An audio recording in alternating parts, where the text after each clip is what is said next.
మేడ్చల్ జిల్లా ఫీర్జాదిగూడ మున్సిపల్ కార్పొరేషన్లో colour and style నూతన shop grand opening mayor Jakka Venkatareddy చేతుల మీదుగా జరిగింది. మమతా ఎంటర్ప్రైజెస్, బర్జర్ పెయింట్స్ సంయుక్తంగా నిర్వహిస్తున్నారు. ఈ సందర్భంగా కలర్ అండ్ స్టైల్ యజమాని అనిల్ బట్చు మాట్లాడుతూ మేయర్ చేతుల మీదుగా గ్రాండ్ ఓపెనింగ్ కావడం చాలా సంతోషంగా ఉందని తెలియజేశారు. ఈ కార్యక్రమంలో Aluvala Saritha, Devender Goud, B Vanaja company employees పాల్గొన్నారు.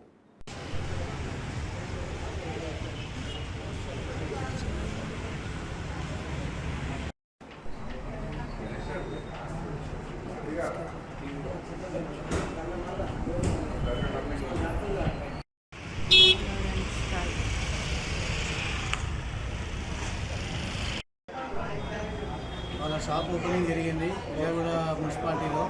Berger paints, colour style. ముఖ్య అతిథిగా వచ్చిన జక్కా వెంకరెడ్డి గారు, పుర్రశివ గారు, అలవాల దేవేంద్ర గారు వచ్చారు.